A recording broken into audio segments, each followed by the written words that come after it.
2019 में आप किसको वोट करेंगे?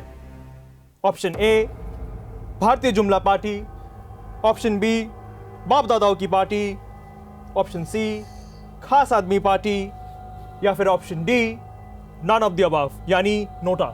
Option D NOTA. Computer ji option D NOTA को लॉक किया जाए।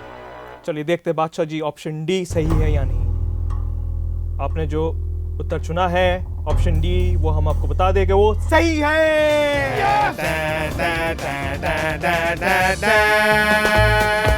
बादशाह जी ने तो नोटा चुना है, लेकिन अगर आने वाले लोकसभा इलेक्शंस में आपको कोई भी कैंडिडेट पसंद नहीं आता तो you can reject them all by pressing the NOTA button. एक मिनट, लेकिन ये बटन कहाँ मिलेगा? पहले वोट किया है ना? हाँ किया है। तो इलेक्ट्रॉनिक वोटिंग मशीन मतलब ईवीएम के बारे में तो पता ही होगा। उसमें सबसे नीचे वाला जो बटन होता है वही तो होता है नोटा का बटन।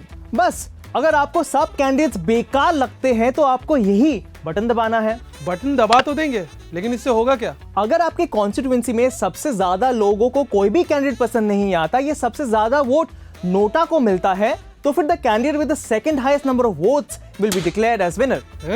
फॉर एग्जांपल मान लो एक सीट में 20,000 लोगों ने वोट दिया, उस सीट में नोटा को 10,000 वोट्स मिले, पार्टी एक्स को 6,000 वोट्स मिले और पार्टी वाई को 4,000 वोट।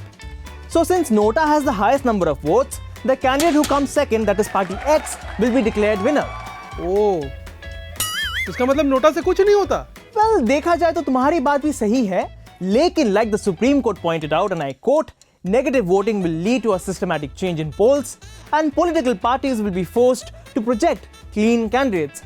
मतलब एससी ने ये कहा कि अगर नेगेटिव वोटिंग होती है, तो पॉलिटिकल पार्टीज को क्लीन कैंडिडेट्स लाना पड़ेगा। एससी ने यह भी कहा कि if the right to vote is a statutory right, then the right to reject a candidate is a fundamental right of speech and expression under the constitution. तो NOTA का button दबा के आप नेताओं को वार्निंग तो भेज ही सकते हैं। तो ये नोटा किसी और इलेक्शन में यूज हुआ है? बिल्कुल। इनफैक्ट पहली बार 2013 के 5 स्टेट्स के असेंबली इलेक्शंस में वोटर्स को पहली बार नोटा का ऑप्शन दिया गया था। उस टाइम टोटल 15 लाख लोगों ने नोटा का बटन दबाया।